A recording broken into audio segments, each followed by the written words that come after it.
All right, guys. So this video is going to be going over a little bit of like Git Flow and using the terminal, but in the context of Windows. So let's jump on into a screen share. Got a Windows VM here. So let's just maximize that. Okay, it's just Windows 10. Same sort of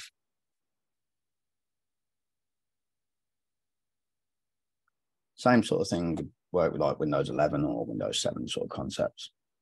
But I'm going to go a few different things. So let's think about the different forms of terminals we might have.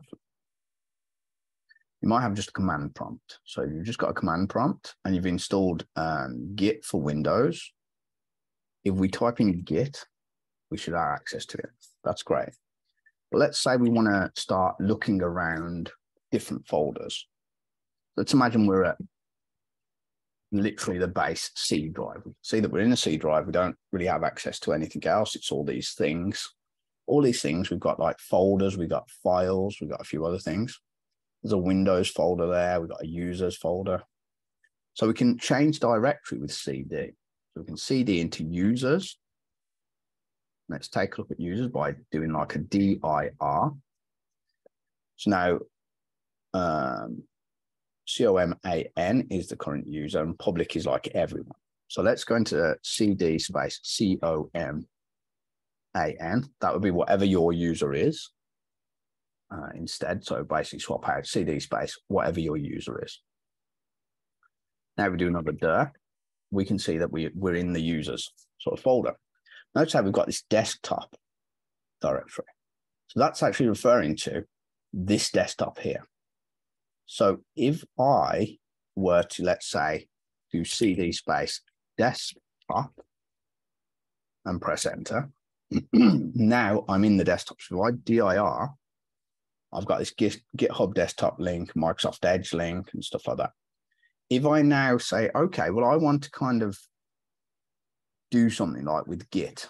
So let's say that we want to open up Microsoft Edge and browse the web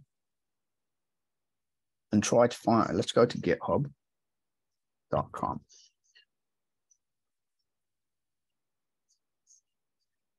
Now, I'm not too fussed as to what repo I grab, so I'm just going to kind of literally, let's have a look.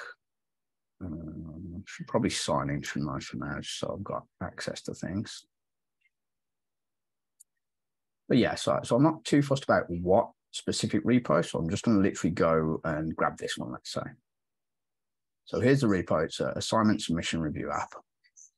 We've got this green button here. We can click on this. You may be using HTTPS, might be using SSH, depends upon how you've got things set up. But now I'm going to try SSH and see what happens. It should theoretically work, but it may not, depending upon how my shell keys are working. If not, HTTPS should be fine. This is a private repo, so it's probably not the best thing to actually try out with. Let's try and find a public one on my for like computer club stuff, rather than using a private one. Private, lots of private stuff. That's public, but that's a fork of somebody else's stuff. Here we go, basic CPP app template. So that's a public repo. So I can literally go code.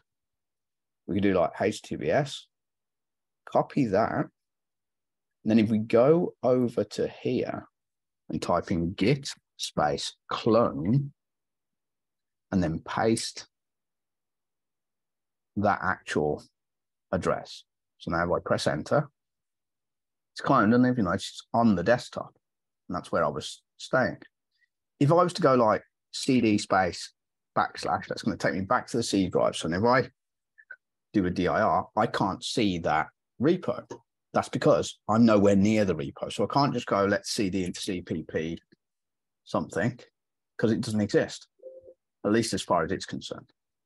We can find what directory we're in by typing pwd. That'll say, give me the present working directory. In this case, it's saying I'm in the C drive. So if I want to then get to the desktop, remember I need to go cd space users. Now, if I do a dir, we can see that we've got two users. There's public and there's coman. So this coman is my current user. So I'm going to cd into coman.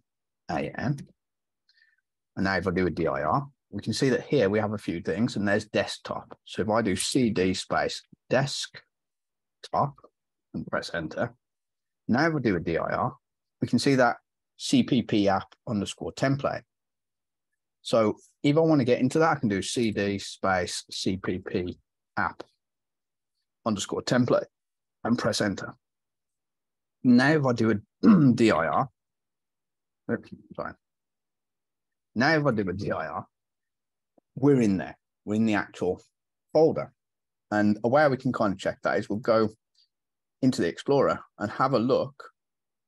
And if we can see, we have a .gitignore, We have our CLI, which is our CLI there, a license. We got a pre-make file. We got a README. We got a few directories. See these dot and dot dot? Those are specialized directories. We can ignore those for now. We got an SRC directory and a tools directory. There's the SRC directory and tools directory. The thing what we can't see is this .git folder. And that's what we call a hidden directory. So if we want to view hidden directory, we can do a dir space -a, or rather /a in Windows. If you notice now, I can see the .git folder as well. So for our purposes, this is how we kind of go around the actual command prompt. Now, the same thing can be done in different things. So let's say PowerShell. So we've got Windows PowerShell. So again, we're in C users. We're actually in the user directory there now. So if I do a dir, I'll be able to see downloads, see documents there, got to see desktop. So that's the place where I want to be. So I need to go cd space desktop, but only because I'm already in the C users command. So notice how now it's changed to desktop. So if I now do a dir, I can see my cpp underscore template. So if I now clear the screen with clear and then type in cd space cpp underscore template and now do a dir, I'm back in that folder again. In PowerShell, you can also do an ls to list directories. It's very synonymous. They look fairly similar, as you can see. And then we could sort of like, say if you was working in Visual Studio Code or something, you'd probably do code space dot to open up Visual Studio Code inside that folder. Like if you wanted to edit some stuff or do some other things. Again, if you don't have Visual Studio Code, this would not actually apply, but it's just an example of an editor of some sort. Right, so let's close that off for a moment. Oh, not the actual virtual machine, sorry. Let's close this off. So that's two different shells that you may have. Or you might have gitbash. So here's gitbash. Oops. So let's open up gitbash. Notice how it looks a bit different. You've got min-gw instead and a tilde at the top. This is what directory you're in. And if I do a ls to list files, as you can see, I can see searches, videos, template, blah, blah, blah. My documents, local settings, downloads, documents here, look. So this document is there. We've got a desktop there as well. So let's clear the screen. Now, if I do pwd, it will tell me what directory I'm already in. Notice I'm now in C drive, users, command. If I go cd space slash and do an ls, I've got something different. But now if I do a pwd, it will tell me I'm just in slash. Okay. But if I do a cd space slash c and press enter, now do a ls. Notice I've got the recycle bin, I've got all these documents and settings, recovery, program files. Notice there's now a users directory. So I can then go cd space users. Now the case matters. If I put users, it doesn't know what that is. If I do cd users, it's okay, it's kind of worked this time. It shouldn't work, by the way. It's one of those. By rights, it should be case sensitive by rights. Notice it's got small users, whereas the other one was actually large. But you may have slightly different sort of variations on what works and what doesn't. But now we've got this command still. So cd space command, which will be whatever your name of your user, you'd cd into that. So now, notice now if I do a ls, we now have like OneDrive pictures, saved searches, videos, source. But we have this desktop. So if I want to get into desktop now, I can go cd space desktop and do an ls. And we now have, notice we've got this CPP app template thing again. So I could cd into CPP app template with a dir, and I'm in there. Okay. So now in command prompt, we're in the correct directory. In the PowerShell, we're also in the correct directory. And also in gitbash, we're in the correct directory. At this point, if we do git status, it will kind of say, okay, everything's all great. We've got nothing to commit because it's clean. Everything's cool. I've not changed anything. Same again here. If I bring this up, let's clear the screen a little bit and do a git status. That gives me like everything's up to date. Everything's all good. We're all good. And same again now, if I move into my PowerShell and do a git status, I get the same message. They're all exactly the same concepts because we're still running the same git command. If we want to do different things on there, that's a different story. Let's imagine we wanted to do some work on this and we're like, you know what, I want to make some stuff. I don't know, I want to do something with it. So let's say that I want to make a new branch. So we can do a git checkout space -b to say I want a new branch. Then give it a branch name. So let's say my branch. Press enter. Now I'm switched over to my new branch called my branch. So now if I do a git status, it tells me on branch, my branch, and nothing to commit because I haven't changed anything. If I now go dir and have a look in here, let's say we want to change something. So what I'm going to do is I'm going to make a new file or something. Let's make a new file. So we can use what we call a touch command to create a new empty file of some sort. So I'm going to say touch notes.md. Now, if I do a dir, we'll notice that we've got a new file in there called notes.md, and it's got a size of 0. And that's because it has nothing in. But it's a change. So if I go git status, notice that we've got this little red writing here saying notes.md. That's because we've got something and it's not really tracked via Git. So to track something, we have to add it. So we can say git space add. If we just wanted to add one specific file, we could actually give it the file. If we wanted to add all files that are not tracked, we can just say add and put a dot there, press enter. Now, if I do a git status, notice it's changed green. It's saying that's a new file. It is staged and ready to commit to this branch. So if I want to commit to the branch, I can literally do a git space commit space -m to give it some sort of information and some speech marks. Now I need to give it a message, a commit message to say what I've done. I'll just say created empty notes file. Press enter. Okay, let's say it says my branch created empty notes file, 1 file change, 0 insertions, 0 deletions, created a node of blah blah with the notes MD. So now if I do a git status, we're on branch, my branch, nothing to commit because the working tree is clean. Yeah. So now we're in a situation where we're nice and clean, everything's all good. Couple of things we could do here. If you're set up to be able to push things to a repository, you could do like git push dash u origin main and press enter. Now, if you do that and you don't have rights to write to it, it will sort of have a moan at you, basically. Now, so this one's saying, blah, blah, everything's up to date on main. So because nothing's changed on main. But let's imagine we want to try and add our, what was it? What did I call it? It was my underscore branch. Press enter. Let's see what it's saying. Oh, okay. Set up my branch. It looks like I have rights to be allowed to do that. So that's a nice thing. But if you don't, it will moan at you and ask you for some sort of like authorization to do so.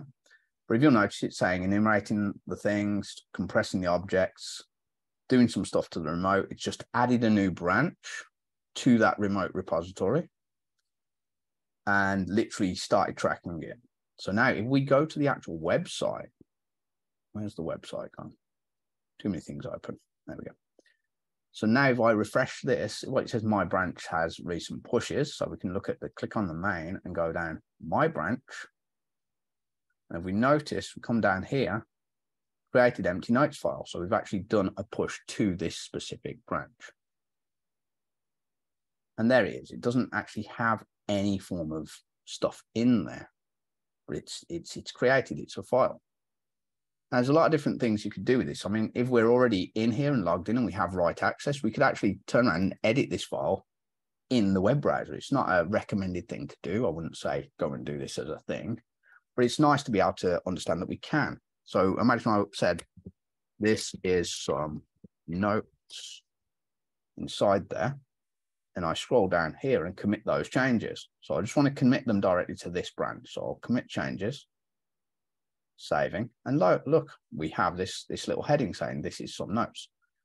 But if I now go, let's say into here, well, into where was we working? We was working in the PowerShell, wasn't we? So what I'm going to do for now, I'm going to close this off because I'm not particularly using that. Let's pop into the PowerShell. Let's clear the screen. Okay, so now if I look at my notes, it's still empty. Notes has 0 things in it. So if I like do like, let's say notepad space notes.md, it's empty. There's nothing in there. But we clearly made a change on the remote thing. So what we can do is we can say git pull, yeah, origin my underscore branch. And we pulled that change. Notice how we got this little fast forward thing. We've updated stuff, and now NotesMD has one thing changed. So it's got a plus there, one file changed. Now, if I do a dir, you'll notice that my NotesMD has 22 as its size. So it's got stuff in because it's pulled that version of notes to my local machine. So from here, if I went and said notepad space notes.md and open it up, it has the same stuff. Here we could like edit some more stuff. Let's say, I don't know, this is a bit more stuff in my notes. And if I go file and save that file. Now if I do a dir, notice instead of like 20 odd, it's 64 now, so it's a bit larger.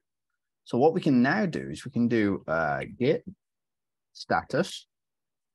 Notice it's not tracked. We've got this notes.md file, not tracked still. So we need to do a git space add space dot. If I make this a little bit visible, so git space add space dot. Now if I do a dir, sorry, not a dir, let's clear the screen. Now we'll do a git status screen again. So we've got some stage stuff with things that need to be done. So now that we've got that, we can do another git space commit -m, some speech marks, and let's say updated the notes file. There we go. It's added it ready to be pushed. So now we can do a git space push space origin space my underscore branch and press enter. Now it's pushing those changes up to the remote.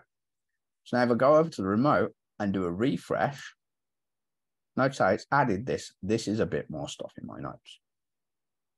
So that's kind of Git as a basic concept of workflow. But if we go over to our main branch and have a look, oh, right, there's nothing in the main. Oh, of course, because notes doesn't exist yet. Sorry. Let's try and go into our main branch for the main part. So first I'm going to kind of go here. Then from there, I'm going to go into the main branch because that file didn't exist on the main. So it didn't understand what I was talking about, basically. So now, notice how we got my branch has recent pushed 1 minute ago. What we can do is we can do a pull request here to ask whether it's okay to add all the stuff from my branch thing into the main branch. So if I click compare and pull request, notice how it's now compared the two branches. It's gone, okay, here's the main one. Here's the thing that I want to compare to, my branch. It's now able to merge, so there's no conflicts there. It's not going to break anything if I stick them both together. So what we can do here is we can literally just say, okay, well, this is my branch. I'm going to patch the main from my branch. And then create a pull request. So now we've got this pull request and it shows all of the things that have happened that are different, you know, in my pull request. So it's now like, is it okay to kind of do this? So if you're in a team, you'd have a few people looking at this and going over your changes and making sure they're valid changes to be made. At that point, we could go, okay, well, yeah, I'm happy with that. It's all good. Sometimes you need to add rules where you require approval and reviews first and so on and so forth, depending upon the actual project. But now I could say, I want to merge my pull request and confirm the merge. So it's going to just slap all the changes into my main branch now. Successfully merged and closed. All good. Working. So now if I go back into my main branch, we'll just go straight into my thing and I go off and find this repo again. We go to repositories, go off, we find our CPP, where was it? Oh boy. There it is right at the top. There we go. CPP app template.